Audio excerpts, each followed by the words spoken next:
The Giants mobile. It's time for a Big Blue Kickoff Live. Nobody can ever tell you that you couldn't do it, because you did. On Giants.com. You know what I saw? New York Giant pride. And the Giants mobile app. 17-14 is the final. One touchdown, we are world champions. Believe it, and it will happen. Part of the Giants Podcast Network. Let's go out there like a bunch of crazy dogs. Have some fun. Hello, everybody, and happy Thursday. Welcome to Big Blue Kickoff Live, brought to you by Cadillac, the official luxury vehicle of the New York Giants. I am John Schmeelk. He is Paul Dottino. Coming to you from the Hackensack Meridian Health Podcast Studio. Keep getting better. Giants and Commanders coming their way on Sunday. We're not going to do a huge in-depth preview on this game, folks. We get it. Neither one of these teams are really in the mix here in the postseason. Paul and Matt will do more of that tomorrow. So we're going to open up the phones early for you if you want to get in and talk to us at 201-939-4513. We could talk big picture stuff and the season stuff, whatever you want to talk about. We'll open up the phones again, 201-939-4513. Paul, we did have the coordinator speak today. Yeah. I was out there. I had a meeting I had to stick in. I only got out there for Charlie Bullen. I thought some of the stuff was interesting about how he talked about what he learned in that first game, just getting a feel for the flow of calling plays. Yeah. And then just he also talked a little bit about Abdul Carter in terms of how he's, starting to figure things out and learn and mature a little bit as a young player entering the NFL. Well, I think the thing about Carter is that we sometimes forget with some of these rookies, especially in the last year or two, when we see so many guys who are older coming out of school because maybe they had the COVID year or they took a redshirt year. Well, Carter just turned 22. He's still a young pup. And that, as Charlie Bullen said, it's not an excuse for some of the missteps that he's taken. Correct. Because the truth of the matter is, there is a learning curve for all rookies. It doesn't matter how old you are, though. You need to be on time. Right, no question. And so there are certain aspects of being a professional that he has had missteps on. But according to Bullen, he claims that he has seen a difference specifically in his work ethic and his work habits since the last issue. He said he has seen him study more with the film, and he has seen him ask more questions and seems to be much more attentive. So let's hope that he has gotten over those hurdles, and maybe we won't see those things anymore. And by the way, Paul, this is why when we go through our draft stuff and we talk about, all we can go through is the film and talk about the guy in the field as a player, right? This is the type of stuff that we don't know about. No. Stuff gets leaked out and there are rumors that we can't substantiate. Football character, regular character, all that sort of stuff that doesn't show up on tape that we always talk about, and why these scouting, not just services, but more importantly the teams, have more information than people like we do getting ready for the draft. So it's important to remember that sort of stuff. Well, I think, Tony Pauline, one of our good friends, would be the first one to admit that, the teams go to the combine to do those interviews for a reason. Yeah. There's nothing that any draft guru, draft Nick, or expert outside can give you that's going to come from those interviews. Those interviews have to be done. I mean, think about it. These teams, they don't just send one or two guys. They send a whole crop of staff members to sit in a suite in Indianapolis to do these player interviews. Well, and multiple scouts making college visits during the year to do No doubt. background on these guys. It's all very important. Yes, and it is one piece of that folder, right? I talk all the time about that folder, that personnel folder, that file. It's got layers to it, and there are layers that, I'm sorry, there's no way we can know anything about some of those layers. So, that's why, in a way, we're kind of blind. We can see what we see from the tape, from the games, but we're still not getting the whole thing. And medical is the other big part of that folder, no question. too, that we don't no have. No question. And we don't. Again, it's just a reminder, as sadly draft season is about to begin for the Giants sooner than you would rather want it to. Yuck. Just something to keep in mind as you move forward, that as important as the stuff on the field is, the other stuff's important too when you evaluate these players and figure out what they are all about. Tim Kelly was out there as well, Paul, and we had Jackson Dart speak earlier in the week. He talked a little bit about how he thought he's done a pretty good job. This was yesterday, protecting the ball and some of his decision making. And Tim Kelly, I know, spoke about that today as well. He did. He praised his decision making. Likes the fact very much that he has been great with ball security. Doesn't put it in harm's way. Did address the hit by Ellis in the Patriots game, the one along the sideline. Quite a shot, but as Coach Kelly said, it was legal, and it's very simple. He's got to know to get out of bounds. He goes, what good is the extra yard? He's got to know. He's on the sideline. He's going to go out of bounds anyway. The guy's coming over to line him up. He's got to step out of bounds one step sooner. It does him no good to take that hit. He claims there's a sense that Dart is starting to understand that better. We'll see. The proof is in the pudding, right? I mean, you just don't know. I have an idea. Let me run this by you. I didn't tell this to Coach Kelly. I have too much respect for him to give him this idea, but I'm going to share it with you anyway and you people out there. He has much less respect for me. So I'm the person there's to a share. difference. You understand. I'm joking, Paul, of course. My idea is this. How about, and I know in the course of a game, when there are live bullets, it's really difficult to battle your instincts. So I understand that. Let me put an asterisk on this. I would tell a quarterback who is in Dart's philosophical range about running, here's your deal, my man. If it's third down, if it's fourth down, if it's late in the fourth quarter, just do what you got to do. Yeah, agreed. I'm with you on that. But understand, if it's in the first half and it's not a fourth down situation, don't even think about it. No, I'm with you.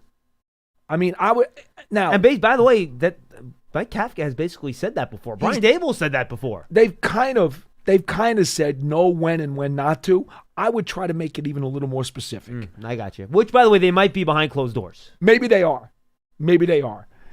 I would really try to hammer that home and say, look, let's just make a simple rule for now and see if you can deal with that. And maybe we can soften it over time if you prove that you can understand on when and when not to. But for the time being, how about this?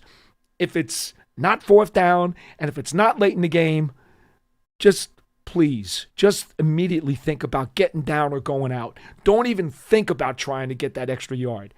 And see if you can put somewhat of a restriction on him in some way. And I don't know that necessarily destroys your competitive advantage. Right. I mean, why not? That's what I would try.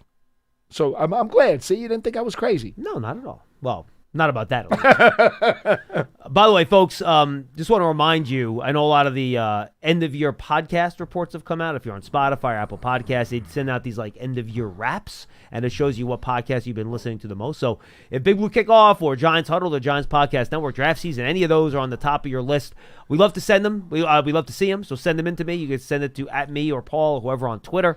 We love to see if we rank higher on your listening list. We've already got a couple of those in.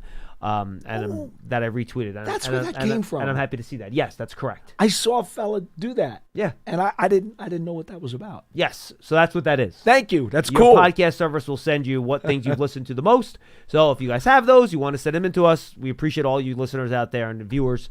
If you want to show that to us, we'd love to see if we're part of your daily listening schedule. So make sure you share that with us if you have it. We have some mobile lines, by the way. Get in, 201-939-4513. Again, we're going to get to your calls really quick here. Paul, Gabriel, I was not out there for him today. Right. Anything from him regarding Gillen and all the special teams things that happened in the game against the Patriots? All right, I'll make this real quick. Yes, please. On the 94-yard punt return by the Patriots, he said they needed better ball placement, and he said they needed a better job of dealing with one-on-one blocking. So he said all 11 are to blame, and he goes, even me as the coach. He goes, we'll all take the blame for that, because he said it was a very uncharacteristic game for the special teams, and we would agree with that. They were horrible that night, and they've been good most of the season. So that's what happened on that play. As far as Gillen's concerned, did not want to talk about any potential availabilities because he said that's up to the head coach. He did say Johnson is a qualified NFL punter who's had some recent injury histories, and so he would be ready and they'd be comfortable with him kicking if he had to kick. He also talked about the coup botched field goal. Not the coup as in a government coup, as in Young Wei coup. Yeah. Sorry. That's all right. He said... right, the only reason that popped in my head, so right now, one of the lessons my third grader is taking is words that sound the same but mean different things. Oh. So we've been going through all those words the last couple of days for a spelling test today. Claire, you better do well. And that's kind of why that popped in my head. Anyway, sorry, go ahead. Okay. Coup is not one of them, by the way, just for the record. He said those circumstances, while they don't happen often, can happen with the ball either slipping or not being placed right. And he said there are a number of things you can do. You can either try to do an emergency scramble drill.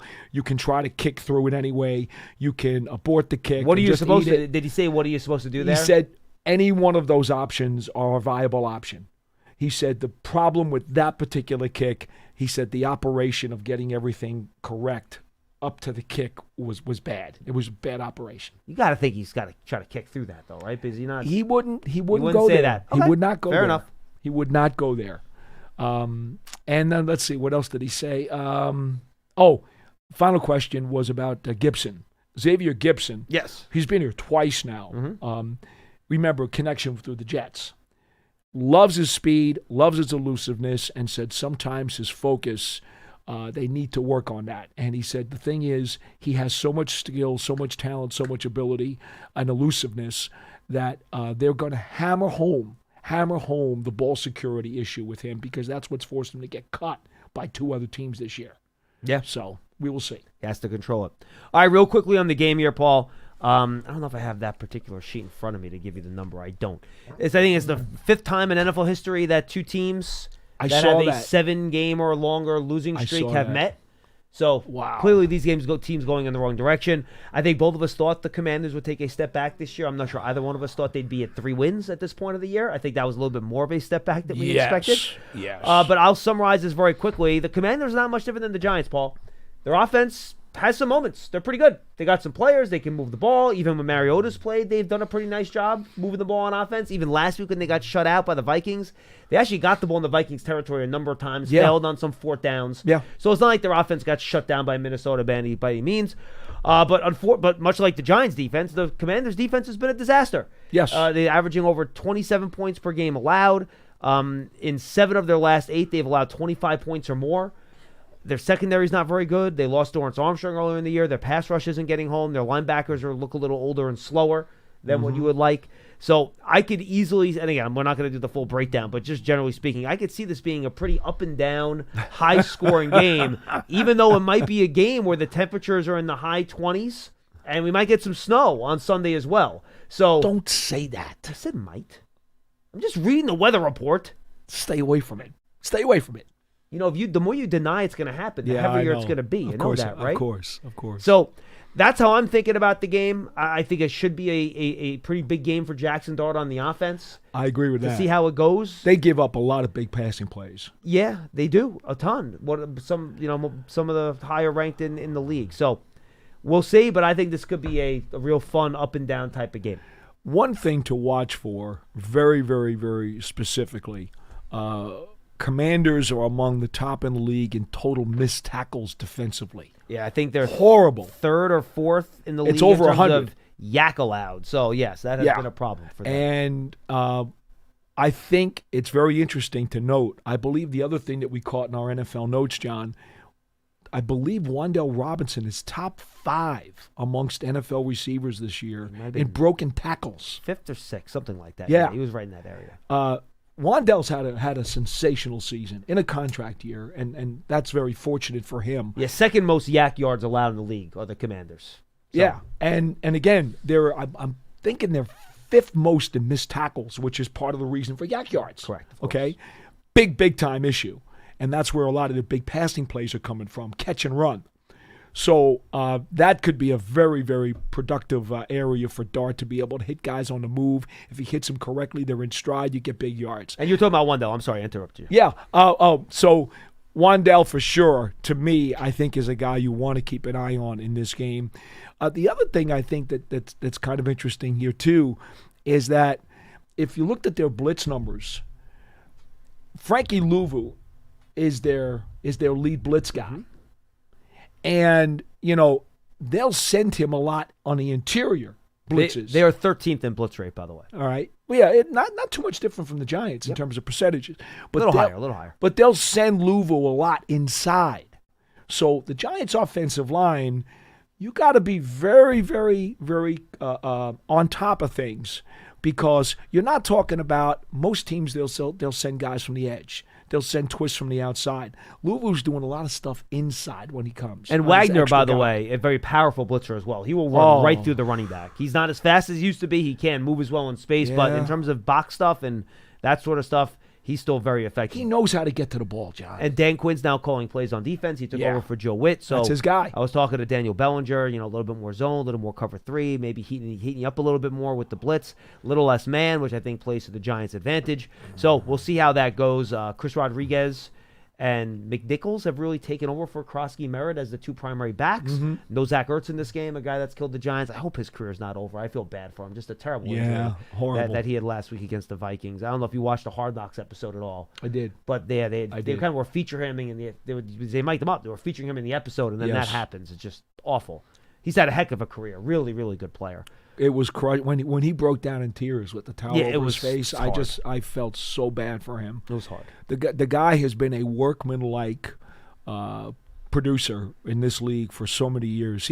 He's one of those guys who every team wants one of those kinds of guys on their roster. Yeah, no question about it. And just quickly in the Giants injury report, rather long, considering they were coming out of a bye week. I know. So I just want to give it to you, and then again we'll get to your calls right now. DJ Davidson with an illness, so he should be okay. He did not participate. Victor Dimukeje did not participate with the knee. Jamie Gillen with his left knee, he did not participate. Cornerback Nick Jones, nothing. Nacho did not practice again. Gunnar Olszewski coming off that concussion. Kayvon Thibodeau with the shoulder, and Greg Van Roten with the shoulder, which I thought was a new one and interesting. Did not participate. Considering his durability, too. Yeah, I mean, that whole offensive line has been, since Andrew Thomas came back, that's been very, very consistent. Schmitz missed a couple games. That you had Schlotman go in there and did a nice job. Theo Johnson was limited with his toe injury. That's going to crop back up again. And then Corey Black, Bo Collins was activated off of injured reserve this week. Josh Azudu also activated off injured reserve this week. Art Green also activated off injured reserve this week. Darius Muasau also activated off of injured reserve this week. Again, I shouldn't say activated. Their windows were opened to return. So they could be full activated this week if the Giants choose to. And then Tyrone Tracy was also a full participant with that hip injury, which looked really bad last week or 2 weeks ago. And it looks like he's going to be fine. It seems that way. He was playing pool yesterday. He was. No, he's a good dude, and I'm happy for him if he can get back out there and do what he does, because early in the season, sidetracked by the injury, it was definitely a loss. And if you look at how the Vikings ran the ball last week against the Commanders, that could be a big game for Tyrone Tracy and Absolutely Devin Singletary. So see how that goes. All right, 201-939-4513. 201-939-4513. Let's go to Rob in Connecticut. He will lead us off today. Rob, what's going on, pal? Hey, gents. How's it going today? We're good. Hi. What do you got? Hey, not a whole lot, actually. Real quick, I just wanted each your opinion on, what's your state of the O-line and the D-line toward the end of the year? And have a good day, and I'll listen. I'll hang up and listen. No, thanks, Rob. Appreciate the call. Simple question, but I think a complicated answer. So you want to hit offensive line or defensive line first? I'll go offensive line. All right, so let's start offensive line, Paul. I don't think we could have gotten a better year than what we've gotten in terms of what our expectations were before the year. Borderline top 10 group in terms of pass protection. Top half of the league for sure, if you look at any of the metrics that are out there. Especially, and I'm sure if you even take out the first few weeks when Andrew Thomas wasn't 100%, you look at it since then, the numbers are probably even better. Jermaine Illuminor's done a nice job at right tackle. Andrew Thomas has been good. John Michael Schmitz hasn't been perfect, but he's certainly played the best football that he has of his career. No doubt. John Runyon, after a slow start to the year, once Andrew Thomas got back, I think he's really settled in well at left guard. And Greg Van Roten's been very good at right guard. So maybe a little bit more consistent push in the run game, but I think the way they've leaned on teams over the course of games, and they've gone better in the second half, I think you like that. I think it's pretty clear they're best at a downhill type of game, whether it's running that duo stuff or some of the gap scheme stuff when they're using power. I think the offensive line has been great. Let me get your opinion on that first before I go to part two of what I want to talk about with the offensive line. Well, I say this. I think the offensive line has been above average. Yes. Little bit above average. All right. I don't want to get too carried away because it's easy to get that way after they've been in the basement for so long, John. It has been a remarkable turnaround. And we kind of told you that Carmen Brasillo was the kind of guy who could make this happen. Well, in year one, it was baby steps. In year two, we saw a giant step. And I'm really, really hopeful that regardless of how this staff winds up settling into 2026, that Carmen Brasillo gets a third year with these guys. I really am hoping that. I hope he does too. Well, but here's the second part of the question. Well, let me finish by saying yeah, this. sorry, I thought you were done. There is one other item I want to mention. Yes. There will be people out there who will say, well, John, Paul, what are you talking about? Look at all the sacks they've given up. I've got Jackson Dart responsible for 12 sacks because he held the ball too long and did not do what he could have to get rid of the ball and abort the play. I talked about this, Paul. Jackson Dart has the fifth longest average time to throw in the National Football League. I've got him for 12, responsible for 12 of the Giants sacks, which that's a third. Correct. Okay? That's a third. I gave these numbers in my little self-scout on Monday. For the people that didn't listen to the show, I'll give them to you again. So the Giants, 24th in sack rate, not a great number. 23rd in pressure rate, not a great number. But if you look at some of the advanced metrics, ESPN publishes their pass block win rate, 12th in the league for the offensive line. PFF, if you look at overall offensive line pass blocking grade, 11th for the group. And again, if you don't care about the grades, that's fine. But the fact that those two are so close to each other. I think those jive with how we feel. Correct. Because to your point, Dart holds on to the ball and runs around back there so long. He doesn't run into pressure much, but just the fact that he holds it gives guys time to get home. Yeah. So the pressure and the sack numbers, to your point, you would like them to be better. They still look like they're in the bottom quarter of the league, give or take. But bottom fifth, rather bottom third. But if you look at the why, to your point, I think it has less with the offensive line and more have to do with what the quarterback's doing back there. And he's a rookie, football. right? A lot of rookies do that. And that's fine.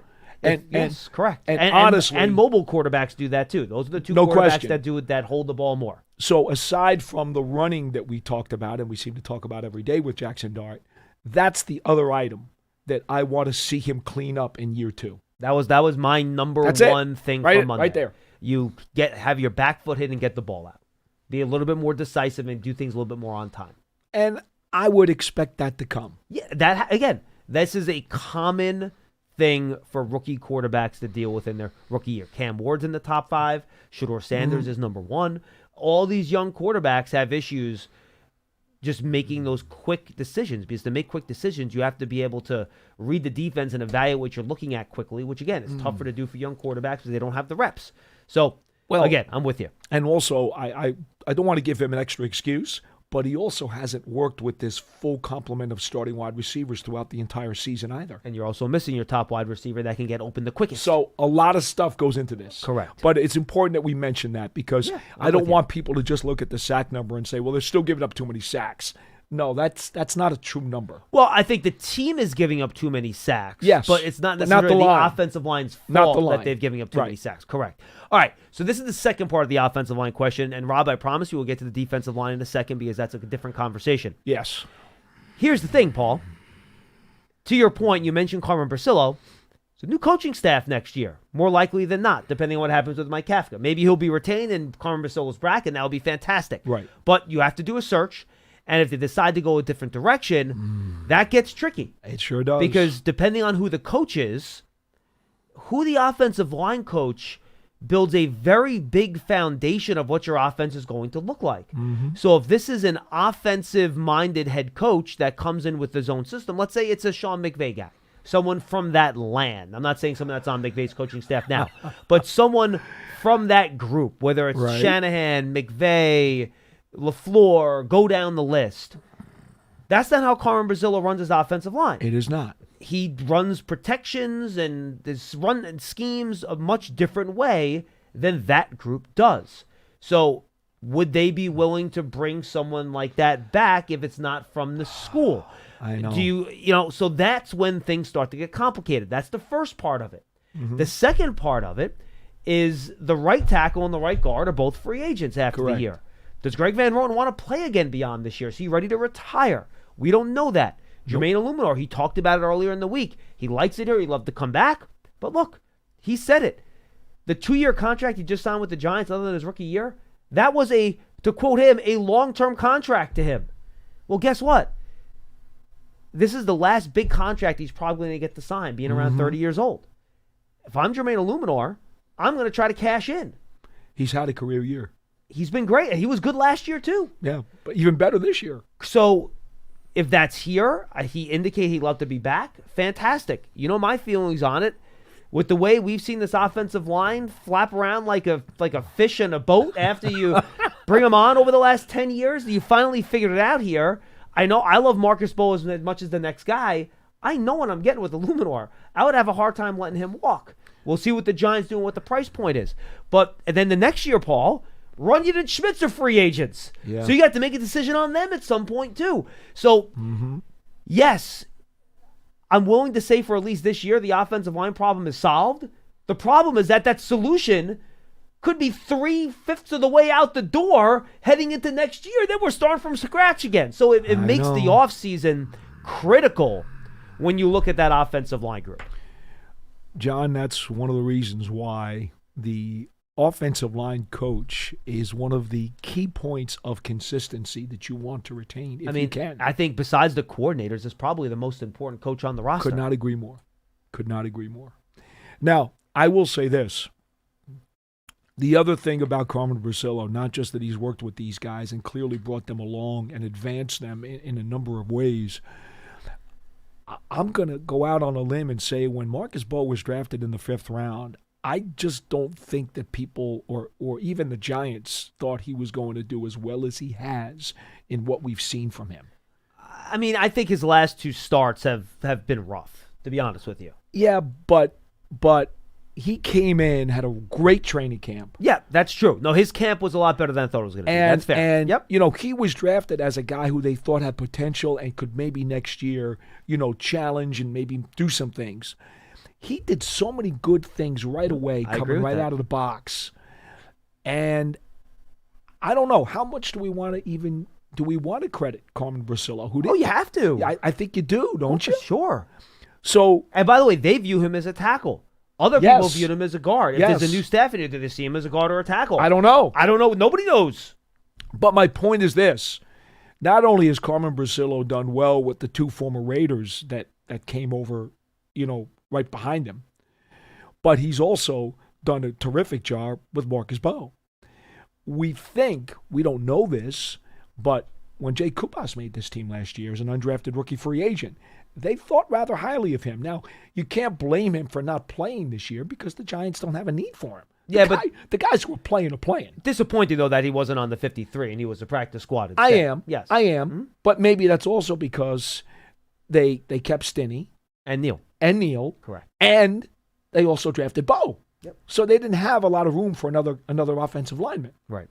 And because they wanted to keep Schlotman as the backup center. Mm-hmm. So he was caught in a numbers game, I think. I don't know that. I don't know if he was a disappointment in camp or if it was a numbers game. I think it was a numbers game. He showed them something last year, and at least the fact that he stuck around means something too. Yeah, I mean, so do you feel good enough about him that you're willing to let Illuminor walk? Like, I don't know. I'm not saying that I do. No, what I'm not saying is, you do, but that's the consideration and the type of thought process you're going to have to go through when you get to the offseason. What I'm saying is, I think he did really good with Bowe. I think he obviously saw something in Kubas, and Kubas is still here too. I'd like to see those young guys, if they're going to be part of this future, either as guys who maybe was key reserves or if they're going to challenge for a starting job. I don't want them starting from scratch again. I want this guy, Brasillo, to be there with them. I'm with you. So, again, a lot of big decisions in the offseason with the offensive line that, look, I don't got to tell you guys, a big reason, and I think this has been underrated, and I've said it on multiple shows, a big reason that Jackson Dart's been able to be as successful as he has as a rookie is because the offensive line has been better. If Jackson Dart was behind the offensive line the Giants had the last 2 seasons, you would not think what you think about Jackson Dart right now because he'd be 6 feet under. I'm going to say it. You're going to want to hit me. if Daniel Jones had this kind of offensive line his whole career here, he would have fared much better too. Of course he would have. Sure he would have. I don't think, look, everybody needs a good offensive line, whether it's the quarterback or the running back, whatever. Yeah, so 100%. So that's big. All right, now let's jump over to the defensive side of the ball. So again, trenches on the offensive line, good job, excellent work, you got it fixed. Defensive line, I think it's the polar opposite. Heading into the year, there were a lot of concerns. What is the offensive line going to do? Is it going to be good enough? Can we just be okay? Well, the defensive line, we are counting on being the unit that was the best individual unit on this roster. And it just it has not turned out that way, Paul. 20th in sack rate, 24th in pressure rate. They're 22nd in blitz rate. They don't stunt a ton. They have not done well when they've blitzed, for that matter, and that's why they don't blitz more probably, because when they do blitz, it doesn't go well. Right. And you just haven't, beside Brian Burns, and again, we're going to say, except for Brian Burns around 3 million times during this part of the conversation, because he's been phenomenal. What a year.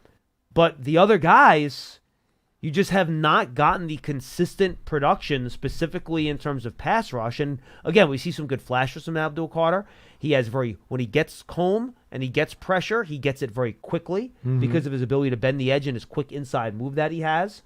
But we just have not seen enough, and we'll get to the run defense in a second, but just in terms of the pass rush, we haven't seen enough consistent pass rush from this group to justify all the resources that were put into that position. There's no doubt. And part of that is I still suspect that Dexter Lawrence hasn't been right all year. I know he denies that, but we've talked about it. A player will never, ever give that up because it's a suicide mission. You can't tell somebody that you're not right because they will attack it. So I would like to see him get a healthy offseason and get back to being Dexter Lawrence again. He's just not the all-pro player that he's been in the past. I don't know if it's the elbow, but there are reasons for it. Yeah, we'll see. But yeah, there certainly are. So that's one of them. Another thing that's troubled me immensely, besides the fact that Abdul Carter needs to increase his power quotient and needs to add some more secondary and tertiary moves to his counters, which will come. He's only a rookie. Kayvon Thibodeau is a guy I've really liked ever since he got here. I loved him coming out of Oregon. I was so happy they drafted him. It disappoints me while he has improved so much against the run, and I still think he's done a really nice job in terms of being stout, and I know the run defense belies that. Aside from that fourth quarter against Denver, when everybody else played like garbage too, he's been a very fundamentally sound player this year. Yes, he's not sloppy out there. Correct. He's not. I'm really happy, and because most of these pass rushers come out of school, and everybody's like, they're going to disregard the run. They just want to get to the quarterback. That's not what Kayvon Thibodeau did. No. He has gotten better and better and stronger and fundamentally clean against the run. I don't know what in the world happened, though, to some of his pass rush. And I'm not sure if maybe it's not there or if he's got to do something else to rediscover it. I know we talked about how he was getting close a lot, and he would himself lament, I got to finish. He did it in the second year of his career. Mm-hmm. And then last year, we had the same conversation about Carter a lot this year. Pressure. Not finishing. Well, dude, I'm sorry, but he's got more in that toolbox, and I'm not seeing it. Yeah, he's taken more of and we talked about this. You guys want to go back. I had a great conversation with him in the offseason. Actually, I think was it in the offseason? I think it was in the offseason. About, you could just search for Kayvon Thibodeau Giants Huddle. It'll pop up for you. YouTube, Giants.com, whatever. And he talked about how he's almost taken more of a pocket crushing theory in terms of how he's rushing the passer now. So he's not trying to really bend the edge and do these quick moves. He's trying to really engage and push and squeeze the pocket, which, by the way, if you have Dexter Lawrence collapsing the inside of the pocket and Brian Burns or Carter winning on the outside, that's a very effective way to go about your business. But that doesn't work. The problem is that right if now. the other guys aren't winning and you're just slowly pushing your guy back and holding your ground, which, by the way, that's how Bill Belichick would teach you how to rush the passer. Yes. That's what Bill Belichick wants you to do. So Yes. it is a tried and true way to do it. but it's not going to get you the big plays, especially if the other guys, again, except for Brian Burns, are not consistently getting their way into the backfield. The best way to describe that, John, is the kind of rush that you're talking about is better when it's meshed and cohesive and it's a wave of guys coming at once. Yes, correct. Mm-hmm. As opposed to the one guy who's going to make his superstar move and he's going to force everyone to slide the protection to him.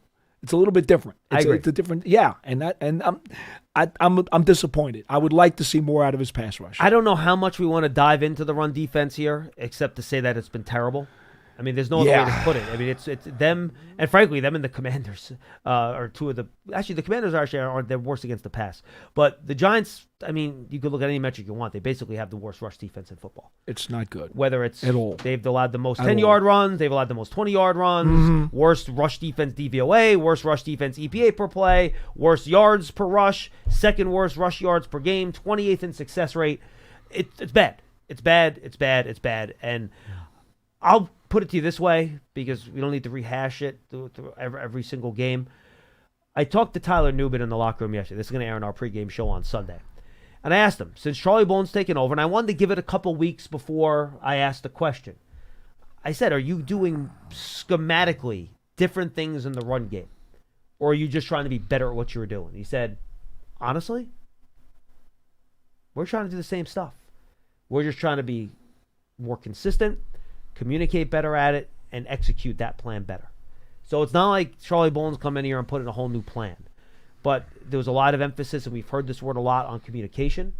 And I think part of that is pre-snap alignment, knowing where your teammates are going to be. We've talked about that before with the safeties fitting and the linebackers fitting in the right spot, because the linemen have to taking the correct leverage and stuff like that. Right. So that seems to be the focus here. I mean, we've heard all this before. Their run defense, I thought, was better against New England. Maybe that's a sign that it's going in the right direction. New England also does not have a dynamic running game. No. Neither does Washington. So we'll have to see what that looks like. But, Paul, the bottom line being that whether it's schematics or guys just not being good enough, and I think it's probably a little bit of both this year. When you're this bad, it's usually both. And just execution. Go ahead. You know, the run defense just it has to be better. And when the run defense is this bad, it puts everything else into question. Because people say, well, look, their pass defense is ranked whatever. That's not bad. Well, yeah, because the other team doesn't have to throw the ball. They're running it successfully every time. So until you can stop the run, nothing else on your defense is really going to be effective. You know what really concerns me here, John? Many times we will complain about how sloppy a guy was or how many missed tackles. The Giants only have 71 missed tackles this year. By the way, that is in the lower third of the NFL. That's pretty good. Okay? Where'd you get that? I mean, out of curiosity. Sports Radar. Oh, Sports Radar has that. Okay. 71 missed tackles as a team. Washington has 101. They have the fifth most missed tackles in football this year. Giants only have 71. That's 30 missed tackles less than Washington. The Giants rank 21st in terms of most missed tackles for the season. Now, when you look at that, and that puts them in the lower third quadrant, okay, that's not the reason that they're getting gashed. Now, what does that tell you? That tells you either guys are not where they're supposed to be, or guys are not lining up in a schematically effective situation. Can I throw one other possibility in there? Please go ahead. Can't get off blocks. Doesn't help. On these big run plays, Doesn't Paul, help. all I see on these plays, everyone's got a hat on a hat, and That's not fair. one player is defeating their block. Eventually, you got to defeat a block. That's absolutely fair. So, you see, that's the one kind of oddball thing about this. Many times when you talk about a defense that's having trouble against the run, a lot of times it's because guys are shedding their tackles, and it's missed tackle problems. That's not the issue here. Okay?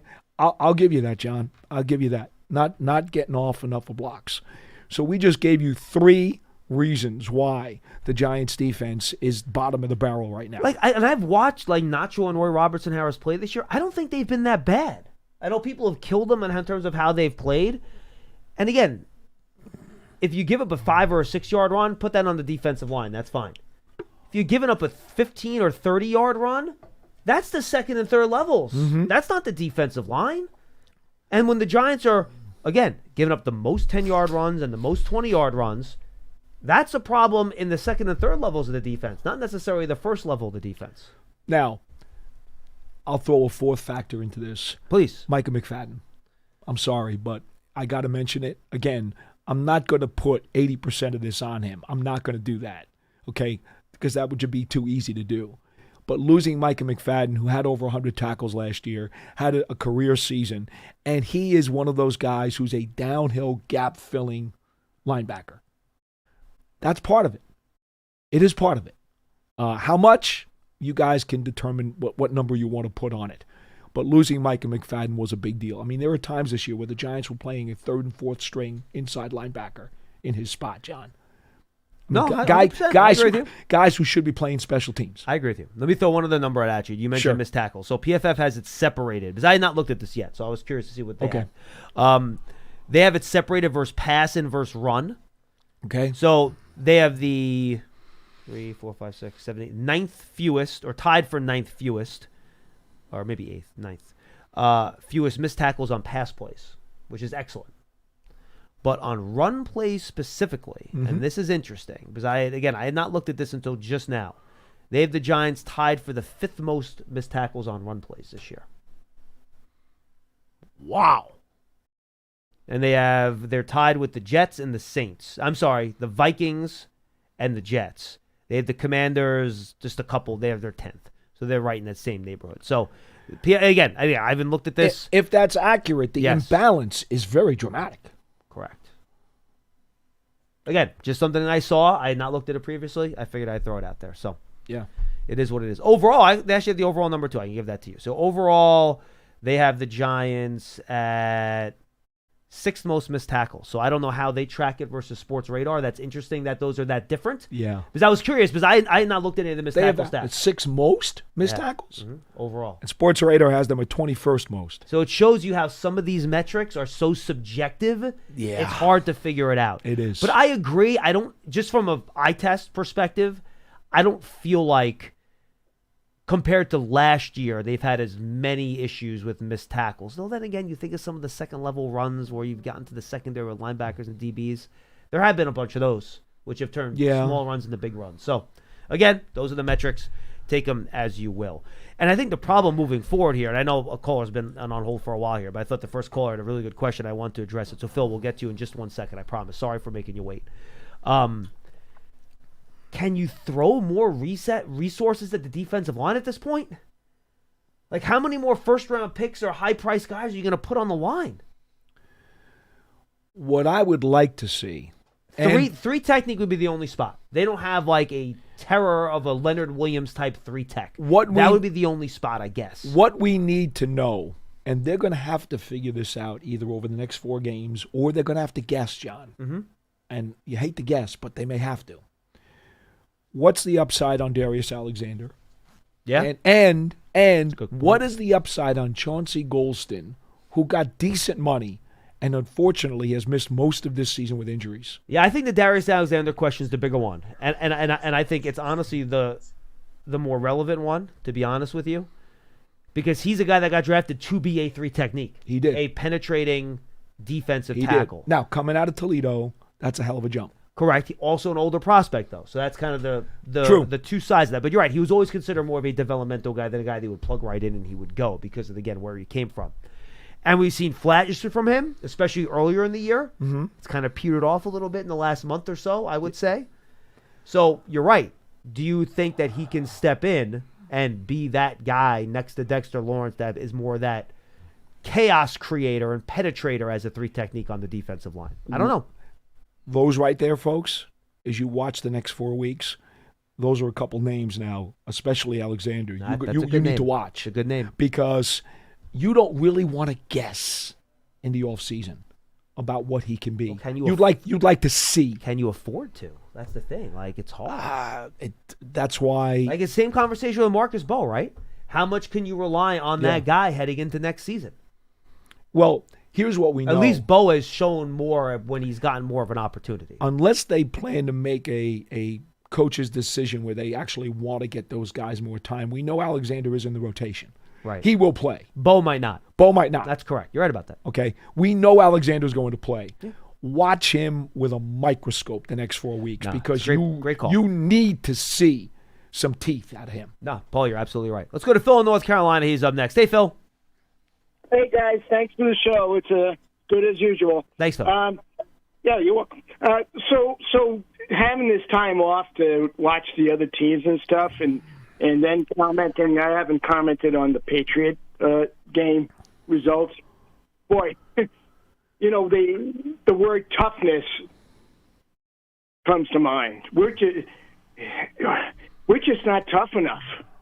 Well, Phil, would you use the word maybe physical rather than tough? Because I do feel like the Patriots look like the more physical team on Monday night. Oh, that's a better term. Okay. Yeah. So, but the reason why I'm using tough was it not our mantra for yeah, it was guys smart, on the team? Smart, tough, dependable. That was the mantra. Yep. Yeah, and we've just missed on it. And in particular, what got me crazy was watching the Steeler game and seeing Joey Porter Jr. out there making isolated tackles one-on-one like a real, like Mark Collins used to do. And how, you know, I don't know where Dan Brugler ranked because I think he's terrific. Where he ranked Banks and Porter, but man, it's a Grand Canyon difference.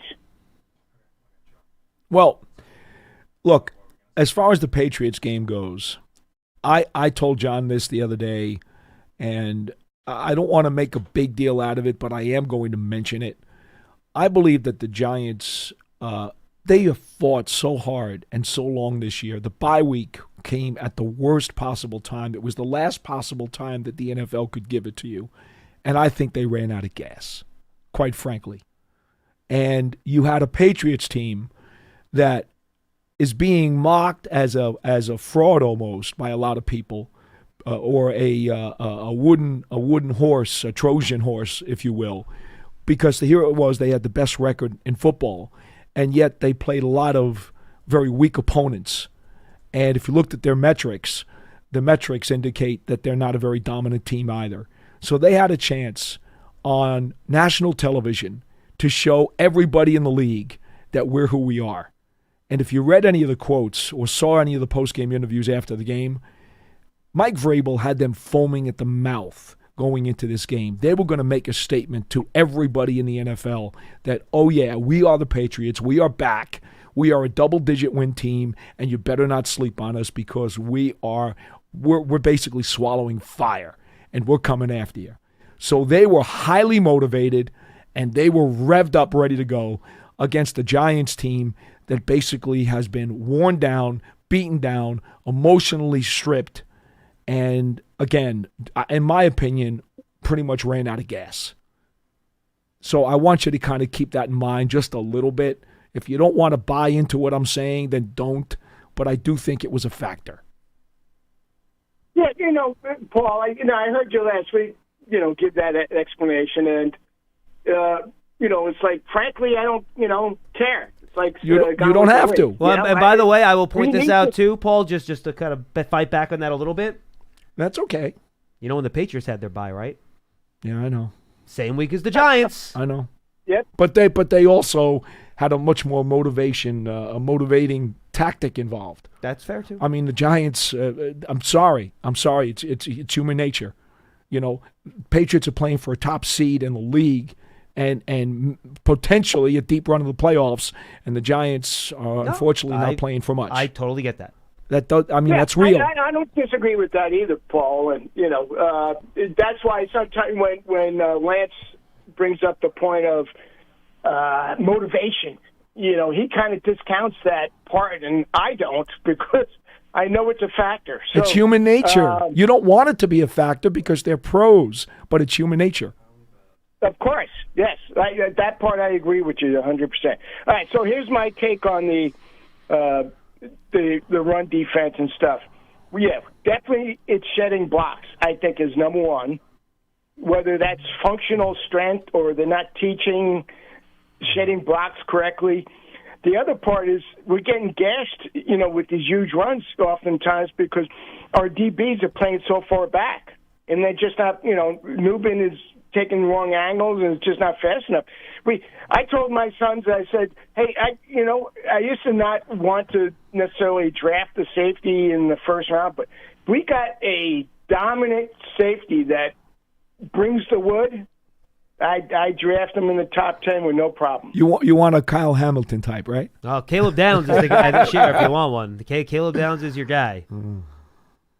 So that's my interpretation of why our run defense. Not so much the line, but it's the linebacker's not getting off, and the DB is playing so far back and taking wrong angles, and those three things add up to a disastrous rush defense. So thank you, Phil. All right, guys, appreciate it. Thank you. Appreciate it. And by the way, just for the record.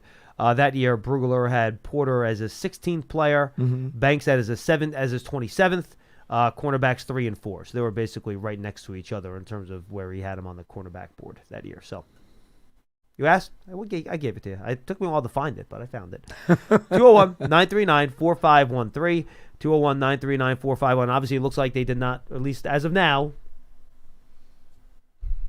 the way they've played so far, you'd probably rather have Porter than Banks. Well, yeah. So I also think Porter's a better scheme fit for what they're doing. Let's go to Lou in Pennsylvania. Lou, what's going on? Hey guys, what's going on? What's happening? Just a few quick comments. So with I just want to know the coaching. I was listening to Moving the Chain yesterday, and I didn't realize this fact. No past Super Bowl winning coach who switched to a different team actually won a Super Bowl with the new team. So with that being said, the new coach, are you looking for a coach to bring wins to get fans back in the seats? Are you looking for a strict coach to fix the discipline areas that's going on off cameras? Or do you pick a coach or do you stay with Mike Kafka and to try to keep our O-line coach? What's our O-line coach? Carmen Bracillo. Carmen Bracillo. I'll just give you my points and take it off there. Second, I think with the run defense, it seems like once they get to the second level, everybody's trying to strip the ball instead of wrapping up and tackling people down. I unless I'm seeing it wrong, it seems like everybody's either trying to rip for the ball or trying to punch it out. Am I seeing that wrong? And the last thing, if we have the first pick right now, what would you do? A middle linebacker? What position would you pick? Thanks, guys, and I'll take it off the air. All right, thank you, Lou. Let's take those one by one. I don't see them trying to punch it instead of tackling a ton. I don't know if I've really noticed that necessarily. I don't see that either. I don't think they get enough guys to the football to try to strip the ball. They need to get more guys to the ball. Didn't Charlie Bullen just talk about that? He did. You got to get more guys to the ball. He mentioned the swarming to the ball. I'm not seeing enough of that. I think that's true. I think that's I agree with that. Too many one-on-one tackle attempts instead of two guys trying to bring somebody down, right? In terms of his first question, that just floated out of my head. Well, there's never been, and you're correct, there's never been a head coach to lead two different organizations to a Super Bowl championship. I think that's a coincidence more than it is a real thing, though. I kind of agree with you. I think, frankly, a lot of coaches that win Super Bowls don't end up going to a second team for one. No, I'm serious. I don't think you see it that often. You're right. So I think that's part of it, right? A coach has led his team to a Super Bowl and not won it. Parcells, did it. Parcells was one.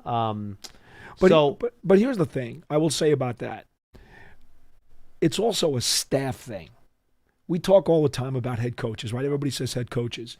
It's about staffs. Parcells was lucky. He was able to bring a lot of his Giants people to New England. Correct. You can't always do that. And in terms of, look, you don't keep Mike Kafka just so you keep Carmen Bracillo. You have to make sure that there are good reasons to keep him as your head coach, and if that's the bonus, that's great. Right. So that's how you think about that. Look, I would like to have a head coach with a strong offensive plan for Jackson Dart, whether he's the play caller or you're bringing in somebody that's going to be the play caller that can be that guy for Dart. That to me is very, very important. Like, it's very important moving forward. You want to have a good offense. You'd be okay, though, if he was a CEO and brought in an OC who's going to have that plan, right? Yeah, but it doesn't have to be the head coach's plan. The better be a really good OC, though. I don't want some first-time guy that's it can't done be. anything before. No, it's going to have to be one of those sage guys who's been doing it for a long time. Yeah, but it has to be somebody that's good. You know what I mean? That's showing consistent success. I hear you. They're like Josh McDaniels in New England. Right. Like, that's the perfect example, right? You bring in a head great coach like example. Vrabel, and he brings a Josh McDaniels with him. Exactly. Someone that you know is a good OC, probably is not going to get poached as the head coach, right? Because he's done it and failed a couple times. Exactly. So if it's not the head coach himself, then you have to have somebody like that to be there. I would like somebody that's had experience winning football games. I think that would be nice. I think it's very big. So that's kind of how I look at it.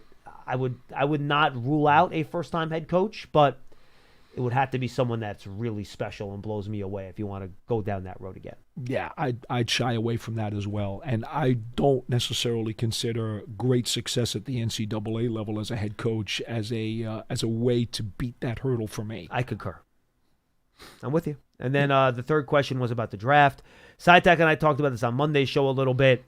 If you erase the class, Paul, and I give you, if you can get a great player at any position in this draft class, not counting quarterback, because we're going to just push that aside. Right, any position. There is no Andrew Luck level quarterback in this class, right? Right. So any position, I'm going to let you create a player like it's Madden, all right? It could be at any position. You could add a great player at any position to this roster. What position would you pick in the draft? If I could get a superstar defensive lineman, I think I would do it. I see. I would go offensive tackle, I think. Get a long-term fit across from Andrew Thomas. I think they're going to be able to re-sign Luminor. I think so too, and I love Illuminor. But again, for the record, in this class, there is no offensive tackle that would fit that category. There is no Joe Alt in this offensive line class. No, and I love Illuminor. You know that. I want him back. He's fantastic. I think corner's too volatile a position where you could trust it. Yeah, and I just don't feel like corner in the top 5 of the draft is always a little bit shaky. We've seen it. Sauce Gardner, Stingley. Some have worked out, some haven't. But again, I think it's. And again, Okuda?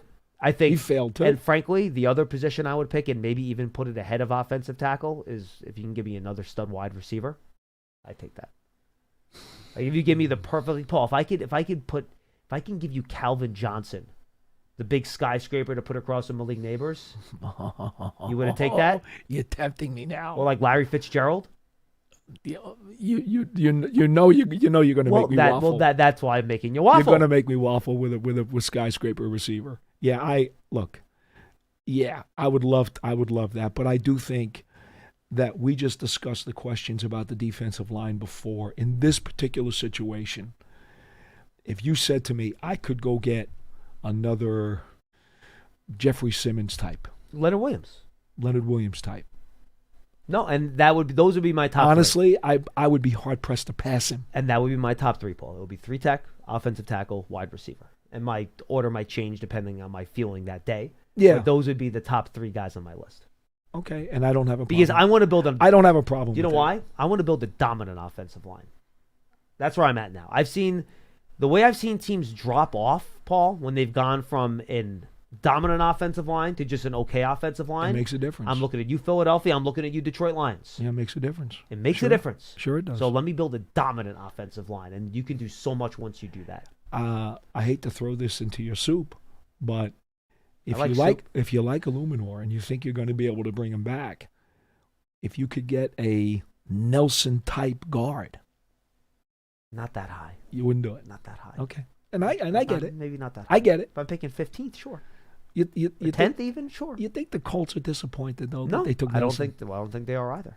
I agree. So, which is why I would have been happy to trade down and pick him in 2017 instead of picking the running back. But that's another conversation. Anyway, let's go to Len in Columbia, Maryland. He's going to wrap us up. Len, what's going on, man? Hey guys, how you doing? We're good. Hey, every time I hear a call from somebody in Pennsylvania, John, I think about Joe from Pennsylvania. We haven't heard from him in a long time. I know Joe, we heard from Joe about like a month ago. I think we heard from him a month ago, Len. I think Joe called in about a month ago. I think he did. I think he called in about a month ago. Good. Yeah.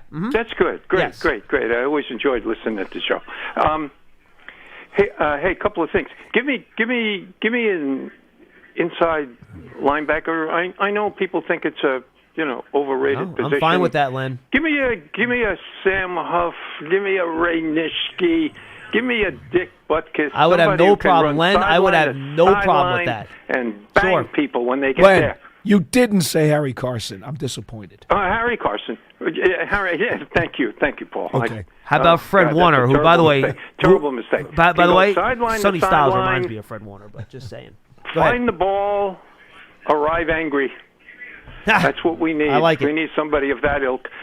Hey, back on the Alexander talk. I agree. It's a critical 4 weeks for Alexander. Yes. First thing, he's got to stay healthy and start to develop. This is not a second contract guy. I mean, he's 26 years old. He's got to be good now, not when he's 30 years old. That's when he's going to begin to be tailing off. No, Len, you're right. I throw two other guys in there. I throw Newman and I throw Schmitz. I'm watching them closely in the next 4 weeks. Yeah, I like that too. First, you got to stay healthy, guys. You got to be playing. You got to stay healthy. You got to show some growth. John, I remember when we drafted Schmitz. I guess maybe it was during training camp that first year, and I remember you saying, he doesn't have to be an all-pro. I just want him to be a second contract guy. Do you remember yourself saying that, John? I do. And by the way, that's how and that's why I didn't see him as a first-round pick that year, and I saw him as a day 2 pick. Yeah. He just has to be a second contract guy, a steadying influence and kind of an anchor. He doesn't have to be a superstar, But we got to find out. I don't think he's proven that yet. And we start with the next 4 weeks. Sean hinted at it yesterday. Paul, you hinted at it a little bit today. One of my favorite topics, I think John knows this. We had a conversation on it, John. One of my favorite topics these days is the idea of awareness pre- and post-snap, both sides of the ball. I think it's lacking. Again, Paul, you suggested something along those lines before today. It sounds like, Len, based on what... Len, real quick. Sean hinted at it yesterday. Yeah, it sounds like... Go ahead, Len, I'm saying it sounds based on what the coaches have said, especially on defense.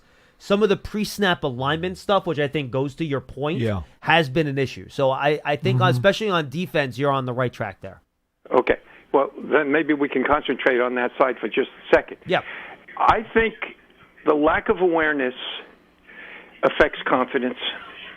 It affects your discipline. And in the end, it affects the physicality. And it messes up your teammates. You got to be in position to be physical. Yes. I mean, and sometimes it's a lot of luck. You find yourself, like the guy from New England chasing Dart to the sidelines, a little extra effort. The guy suddenly comes on the screen and makes, there's an opportunity for him to make a big hit. You don't go into a play saying, I'm going to make a big hit on this play. And it's also instincts, Len. I think instincts go into that too, especially when maybe you get into a play, you think it's going to be one thing based on your tape study, and it turns out to be something else. Do you have the instincts to immediately make the adjustment you need to on that play to still make it right? I think I think it's affecting us. I think it's slowing us down a little bit. If there's a slower team in this league, it'd be hard pressed to find it. But I think a lot of it is. And now, what is it? Is that a player not being very smart? Is that bad coaching? Who knows? I don't have the answer to that. But I just think there's got to be better awareness. Let me ask you a quick question on the offensive line coach. Pat him on the back first, okay? He's doing a great job. Do you think he likes veterans more than he likes young guys? I don't think we know that yet. Okay. What would make you think that? I'm thinking, what got me started on that was your comment about Kubas, okay? If the guy had anything, or maybe if there was enough patience, we kept Stinney. We kept Schlotman. I think both those guys are just better we had that players, guy Morrissey Len. hanging around on the practice squad. Len, I'll for be 3 honest years. with you. Watching I mean, Kubas over the summer, Len, both those guys outplayed him. They were just better than he was. Don't to be honest forget, with you. Kubas made a very large jump from a very small school, too. Correct. And those guys have an NFL resume. Yeah. I mean, that's not hard to see. I mean, no question. But I was just wondering, and maybe the answer is we don't know yet. I'm just wondering whether or not, Bo and even Schmitz. I think the hiring of the assistant Ferenc at 30 years old, he's a good coach was a strategic move on the part of the Giants. It was huge. And I think his job was to turn Schmitz into a second contract guy. A young guy who's been around the NFL. I just don't. I mean, Brascilla's a terrific coach. I'm not knocking him in any way. I just wonder whether he deals with younger guys. John, you make a tackle, your first-round pick. That was my thinking. No. Appreciate the call, Len. Hey, guys, thank you very much. Thank you. Go Appreciate Giants. it. Go Giants. I'm glad he mentioned Ferenc, because if Brascillo does get away, I hope Ferenc winds up staying. Correct. I agree. He's a very good coach. He is. He's a very good coach. And look, first of all, I think all coaches like veterans more than they like young players because they don't make mistakes as often. And they might listen a little bit. I will once again quote the great Tiki Barber, my co-host on the pre- and post-game show. He hates rookies because they don't know what they're doing. And that's the thing. Coaches really want guys that are going to be able to do what they're told. And rookies sometimes are a little inconsistent with that.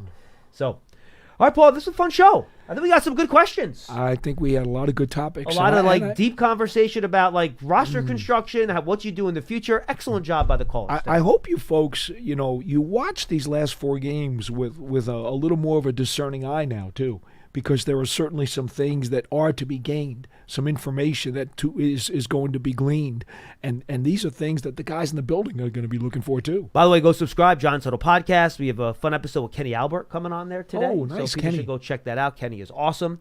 He's doing the game on Sunday. We also talk about some of his travel and stuff like that he's had, which has been interesting recently. So make sure you go check that out. You can find it on your favorite podcast platform, Giants.com/podcast, the Giants app, or in the Giants YouTube channel. Same thing for all your archives of Big Blue Kickoff Live and draft season, which is up this week. We talked to Drew Fabianich from the Senior Bowl, which was a really good conversation. He's the new executive director down there. He replaced Jim Nagy. Really good stuff about him, about the mechanics of the invitations. He thinks there could be a lot more underclassmen at the Senior Bowl this year compared to past year. So that was a fun conversation we had with him as well. And one other thing, folks, is a new read we have. Special Olympics New Jersey's annual Snow Bowl is heading to Rutgers Football Stadium in 2026. This annual flag football tournament will be on the field from March 6th through the 8th. The 6-on-6 tournament will feature competitive recreational and co-ed divisions, and all proceeds benefit thousands of Special Olympics New Jersey athletes across the Garden State. Register your team today at njsnowbowl.org. That's njsnowbowl.org. And, of course, you can find all our content on Giants TV, our streaming app, which you can download on all your smart TVs and, of course, your mobile phones. For Paul Dottino, he's back tomorrow with Matthew Sytak. I'm John Schmeelk. We'll see you then on Big Blue Kickoff Live, presented by Cadillac, the official luxury vehicle of the Giants. From the Hackensack Meridian Health Podcast Studio, keep getting better.